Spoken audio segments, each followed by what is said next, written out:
My name is Giorgio, but everybody calls me Giorgio. All right, there, guys. Hope we're all doing well. Apologies for the massive hiatus since I last uploaded, but long story short, I was intending on doing some SPL videos. I think I did one for week 3, but then I just sort of lost interest. If I'm being completely honest, the black and white metagame towards the end of SPL wasn't something hugely engaging. I thought it seemed to be quite a lot of matchup fishing and quite a lot of people punting on things like Cloister, hoping to catch teams using, you know, Skarmory and stuff like that, Skarmory size spam towards the end of it, and so I just just never really kept up with those good intentions to make weekly SPL videos. But regardless, I've still been playing quite a lot of Black and White recently, so I'm recording this just off the back of a tournament called the Ruins of our Premier League, or the RoAPL. For those of you who don't know what this is, it's effectively like a mini version of SPL where only the old gens are played, only generations 1 through 5. And basically, it's not taken as seriously. In addition to that, every team gets 2 slots for each generation. So there's two black white slots, and that's a godsend for players in my kind of bracket who wouldn't really be considered for SPL without a let's be honest, without a fantastic tournament record myself. I'm not fantastically known in the tournament community. Either people like me who wouldn't get a shot on SPL get picked up for smaller tournaments like this. So yeah, it's a fairly big deal for those guys in that second bracket of tournament player who aren't in the top 10 of the generation, but would be maybe in the top 30 or something, I guess. So anyway, this tournament started about 7 or 8 weeks ago. It's kind of a new invention. It wasn't really a thing when I first played Pokemon back from 2009 to 2013, when I was first active on Smogon. Back then, you only really had the big team tournament. You only really had World Cup and SPL, and that was pretty much it. But a nice kind of modern invention within Smogon has been much more frequent and smaller scale team tournaments, which is definitely really, really fun, especially for sort of the more mediocre player like myself. So anyway, when I first came back to play Black and White after the coronavirus hit, so March, April last year, this tournament, the Ruins of our Premier League, was just kicking up last year, so the 2020 version of it, and BKC convinced me to go in for it and picked me up as a sub, and that was really my first experience getting back into Black and White tournament play. I did a bit of team support for guys like Finchnator and Frisoeva, who were playing Black and White for our team last year. And then with more experience off my back in the last 12 months, I was basically said by a couple of managers, look, if you go in for this tournament, we'll pick you up. So I knew that there were a couple of guys that would bid on me, and so I thought, okay, let's just get shit together and get some teams prepped, and let's kind of give this tournament a more serious run this year, and see where things go. So I got picked up by Meridian and Zakuru, 2 French fellas. Meridian being a pretty good, well, better than that. He's a very good Black and White player. To play for their team, the Goldenrod Gengars. It was one of their Black and White slots, so it was myself and Elodin who played Black and White for that team. And unfortunately, we've just been knocked out of the tournament. So the way it works is that every team picks up 10 players, and then week by week it's like a round robin. So each team plays against each other, and you basically get points depending on how you do each week. And at the end of 7 weeks, so after each of the 8 teams has played each other once, the top 4 teams go into playoffs, and the bottom 4 teams are eliminated. So unfortunately, we fell in the bottom 4. We gave it a good run, but I think we left ourselves too much to do too late in the tournament. We had to win the last week and ended up not doing so. So yeah, unfortunately knocked out. But at least from a personal point of view, I think I had a fairly solid tournament, at least from a statistical point of view. So the reason I say that is because if you actually look at the Black and White records of the players that played in this tournament, My record of 5 wins and 1 loss, and then there was 1 week that I didn't play because I had real life commitments. That is technically the best record of any black and white player who played in the tournament. The only other person to get 5 wins was Chaitanya, who played all 7 weeks and ended up actually losing 2 of them. So, I mean, statistically, I had the best record, but if I'm being completely honest, I think that's very, very flattering. And I don't think that's really representative of how I played the games. So in this little series, I'm going to go through my 6 games, and I'll talk about kind of where things went right, where things went wrong, and kind of quite importantly, I'll point out games that I probably should have lost, or games that were really on a knife edge. Basically, with the way things are in black and white at the moment, there's quite a lot of there's a massive influence of team matchup at the moment. There's kind of this cyclic thing where sand beats rain, and then rain beats weatherless, and then weatherless beats sand. Not quite straightforward as that, but that definitely plays a part. That played a part in the tournament games that I played here. I think team matchup was certainly pretty influential in quite a few of my wins. In addition, it feels like luck is a big influence on the game too. So the game revolves around a lot of using Focus Blast, Thunder out of sand, out of rain, sorry, depending on how the game's going. You've got Cloisters around. It's also a game with a lot of 50-50s, not only because the odds of hitting 2 Focus Blasters is a coin flip, but also because things like Protect Gliscor can be setup fodder for things like Volcarona. And that means that there's a lot of turns where, like, if you protect, then you do well, and if you don't protect and they hit you, then you kind of fuck, stuff like that. You've got situations where Excadrill can PP stall things out of Focus Blast, but only if it gets the right protect turns, and it's just, it's feels like a pretty 50-50 driven metagame. Of course, also you've got things like Pursuit shenanigans, like do you put Crunch or Pursuit into Reuniclus?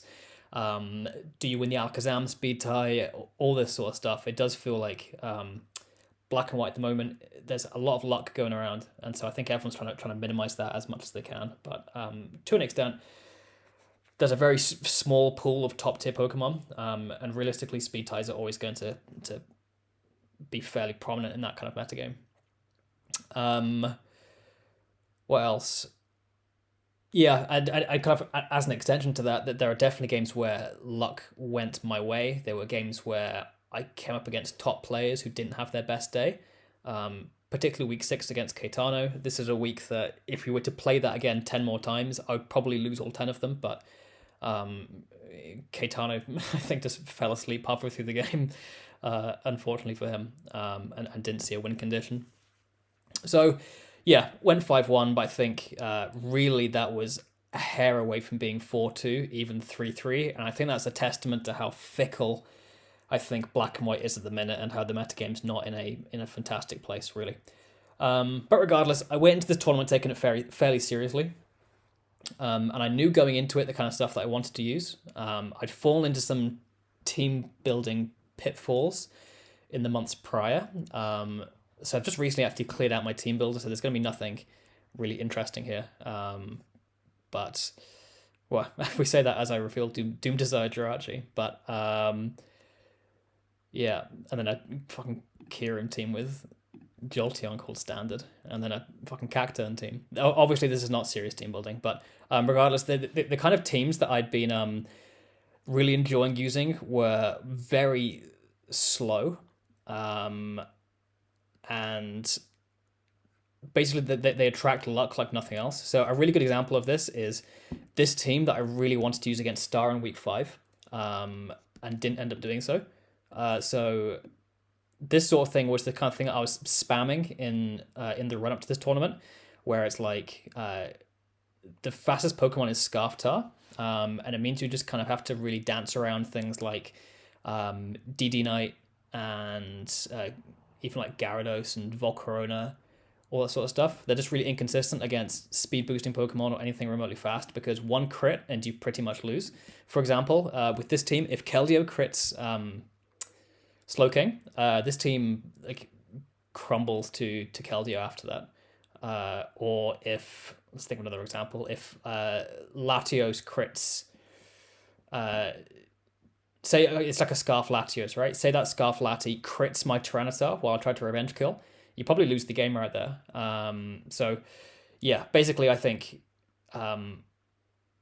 teams like this, although they look really nice on paper, so this, for example, is built around using Future Sight Slowking with, I was actually using quite a lot of Focus Punch.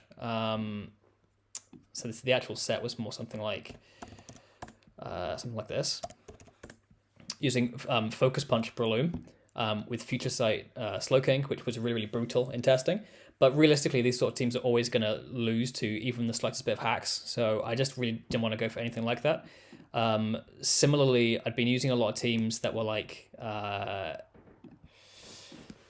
again, I think you can pretty much boil it down to teams that have Scarf Tyranitar. Teams that rely on Scarf Tar as a revenge killer tend to be pretty flimsy when it comes to beating, like, Dragonite. Like, Dragonite's one crit away from winning any game, or like Keldeo is the same, because it tends to be that obviously T-Tar can't revenge kill Keldeo very effectively, especially if it's Earthquake, not Superpower. But anyway, I'd be using a lot of these teams, which were these McMegan style sand teams that popped up in SPL. Last two are Excadrill, and then the last one here is normally another water resist, so it's either Gastrodon or Milotic, or even Latios can be there, okay. Seismitoad maybe. These sort of sands. Again, these get fucking destroyed by luck, by the critical hits, because they just can't revenge kill stuff. So if something fast crits through your single counter, you just lose to it. In the same sort of vein as that, you also get these sand stall or like semi-stall kind of things that look like this. Once again, like if Thunderous crits Celebi, then you're fucked. If Keldeo crits Celebi, then you lose. If let's think of another example. Like if something crits through your Heatran, then you just lose to Volcarona, stuff like that. You've got no backup plan. So I really wanted to avoid using that sort of thing. And so basically what I did was, having noticed that I was falling into a lot of team building holes that left me really susceptible to certain strategies, and also just to luck, really, to hacks. I really wanted to tackle that head on and put together not like a formal checklist, but just a list of things to keep in mind whenever team building. For what it's worth, and I don't want to go out and like insult anybody here, especially somebody as hugely decorated as the guy I'm going to mention here, but this was an issue that I think Solwind fell into in SPL this year too. If you look at a lot of Solwind's teams in SPL, he has a lot of stuff where Scarf Tar is the fastest Pokemon, or Scarf Scizor is the fastest Pokemon. And he ends up losing a lot of games to individual crits early in the game, which completely take him out of it, because he's got then no sort of offensive pressure they can put on the opponent, or like nothing to even revenge kill stuff. So a really good example of this is a team he used in week 1 or 2, or maybe 3, where it was Scarftar, Sacramary, Skarmory, Excadrill, so kind of like standard sand, bulky offense, balance core to control hazards. And then he had like a double burn core with Rotom Wash and Stallbreaker Mew. And the last Pokemon was like some kind of, I think it's like a Calm Mind Refresh Latias. So on paper, this team looks gorgeous. I really liked seeing him use this. But then when I actually went to go try using it myself, I just found like I was losing so many games to individual crits. Like Latios crits once and you're fucked. Maybe like, you've got nothing to even speed tie or outspeed Alakazam. So you're completely at the mercy of Alakazam not critting a Shadow Ball into Mew, right? Similarly, if Keldeo crits Latias, this team is really bothered too. And the way that Solwind actually lost this game is that his Mew got crit by a Landorus T U-turn. And he always makes a big fuss about that and goes, right, of course that's the way that I lose. But realistically, with a team like this, where you're being so reactive the entire game, you just invite that pressure onto you, and you make it far more likely that you are going to lose in a way like that, because you're moving second almost every single turn. So the odds of your opponent critting you and you not getting a chance to actually do your selected move for the turn it's actually like really, really high. I think it's important to bear in mind that in black and white crits are a 1 in 16 chance and they're double damage. in a metagame where you have stuff like Latios and Thunderous and Keldeo around. It's absolutely mental. So anyway, let's go off on that tangent a little bit. The kind of approach that I was taking to team building was these main 4 points. So the first thing that I wanted to do was abuse the broken stuff. I think there are 6 Pokemon in Black and White that you could realistically pinpoint as future suspects. You have the 3 Psychic types, Latios, Reuniclus, Alakazam. You've then got the 2 main Rain abusers, being Thunderous and Keldeo. And then finally, you've got the face of Weatherless Hyper Offense, being Volcarona. I think all 6 of these Pokemon demand a huge amount of respect in the team builder. But also, they have ways of getting around basically all of their counters. So we saw an uptick in SPL of things like Colberberry Latios, which overcomes a lot of the issues that Scarf Latios has as a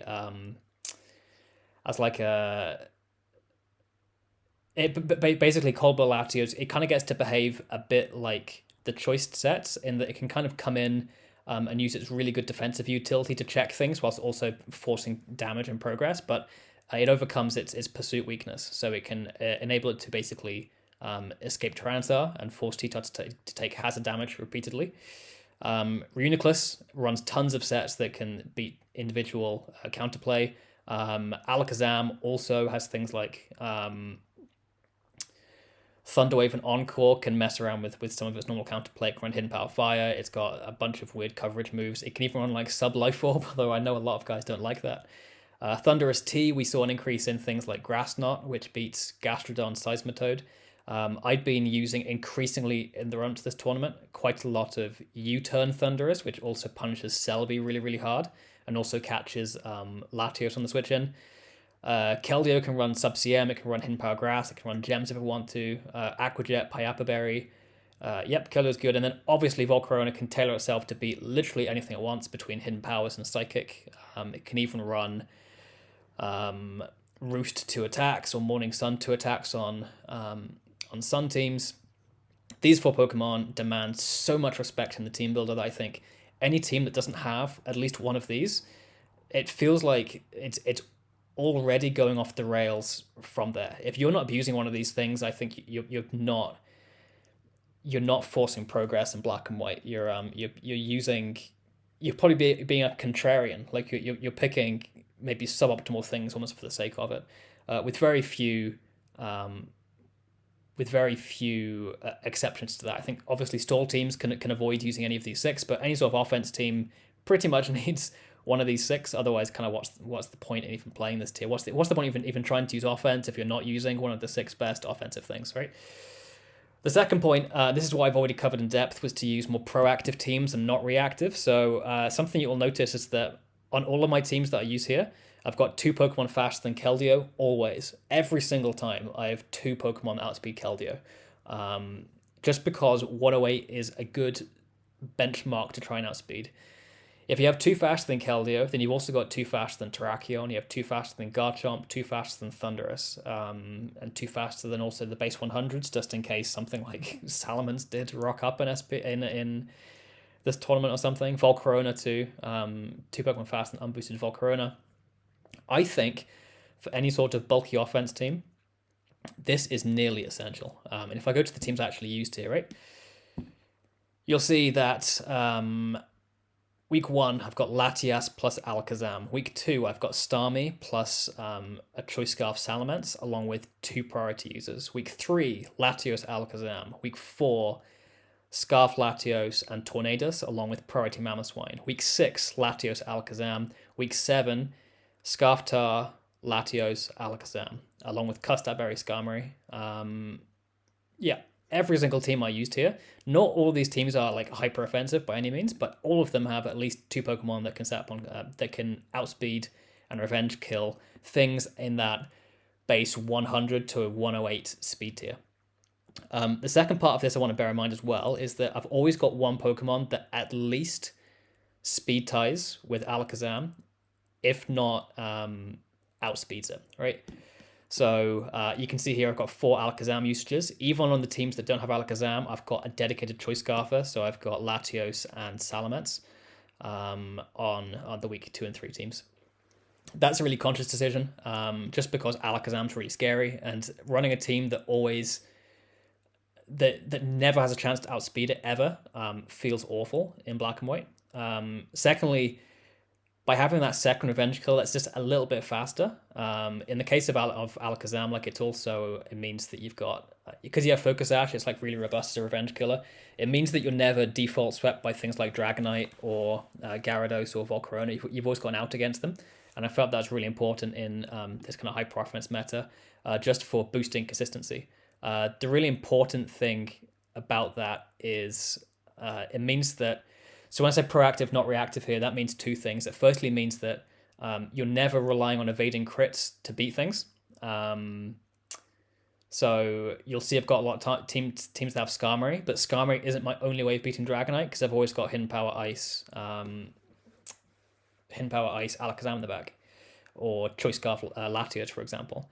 But what this also means is that if you've got two fast Pokemon at minimum, it means you've got a lot of turns where you'll be moving before the opponent, and you've got chances to get in things like crits or to predict them and basically take away their ability to even use their turn, which I think just fundamentally is just pretty important. I think, yeah, I definitely got too tunnel visioned with previous team building into building things that counter stuff, but realistically, like, if you get crit, you never get a chance to actually click a move, so it doesn't matter.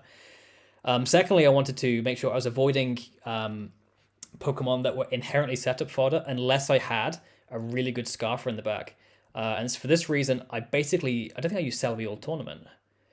Yeah, never used Celebi. So I went from being somebody who loved Celebi Sand Balance to being somebody who literally did not use it for 6 weeks straight. I'm not sure if I've used a Celebi team since the end of SPL. The reason for that is it just gives up momentum. Even with Baton Pass or U-Turn, it gives Volcarona that free Quiver Dance every time. It gives Garchomp a free Swords Dance. It gives Dragonite free Dragon Dance. And a lot of Celebi teams cannot afford to give that away because Celebi naturally doesn't pair well with Choice Scarfers, with the exception of Scarf Tyranitar. It's really hard to build a Celebi team that fits in a Scarfer any faster than that. So I basically wanted to avoid anything like Celebi.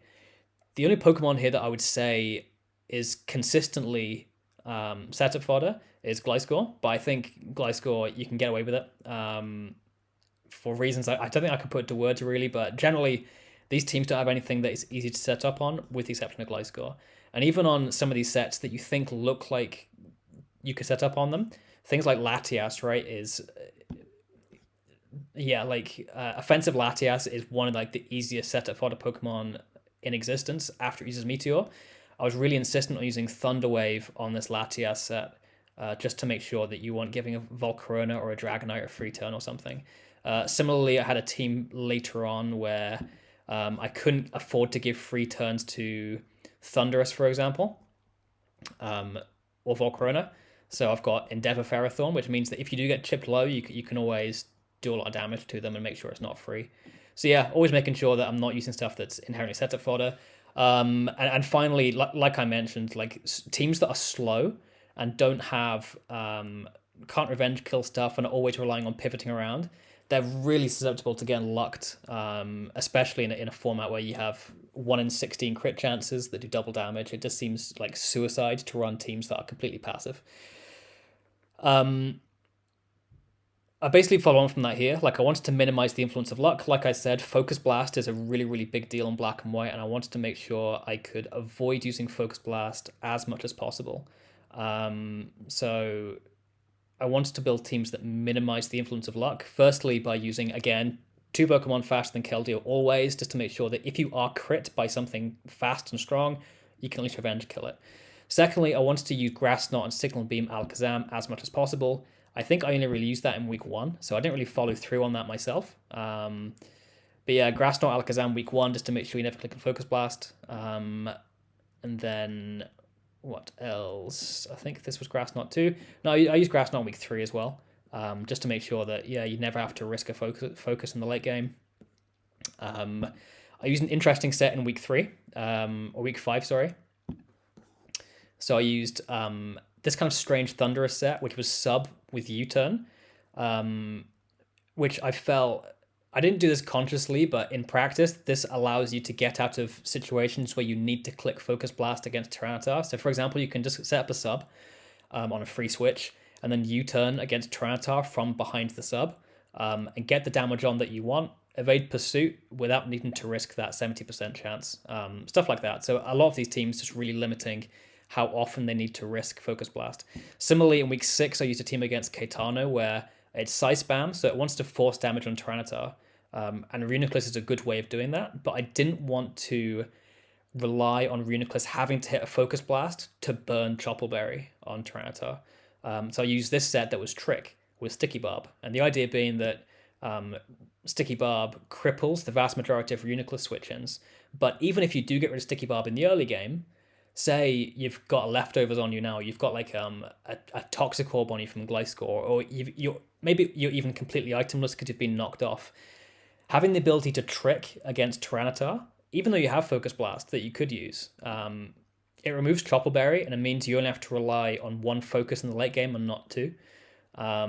Stuff like that. I was just pretty strong on throughout the entire tournament. So, yeah, basically, like I said there, using non-Focus Blast routes to weaken Tyranitar on Psy Spam teams. And then finally, the big point I wanted to dwell on in team building was making sure that every team I built was really well prepared for Volcarona or just generally Smurf variations. So these came in really, really strong towards the end of SPL. Basically because some players were getting pinpointed as having a real love for Psy Spam. So these triple psychic teams, these teams don't have anything that really resists bug plus fire. So Volcarona was being brought quite a lot. So I wanted to make sure that even if I was running Psy Spam, which I naturally was because I think it's very powerful, I wanted to make sure that every team I had was pretty robust against Volcarona. So the first way of doing that is to make sure that I had a lot of Thunderwave Tyranitar. And if I show you, week 6, Thunderwave Tyranitar. Week 1, Thunderwave Tyranitar. Week 3, Thunderwave Tyranitar. I think I used it. Yeah, with the exception of this last week against Jacob, every team I used had Thunderwave Titar. Every Tyranitar I used had Thunderwave. Like I mentioned too, just trying to limit setup fodder. I also wanted to use Alakazam sets that were never useless against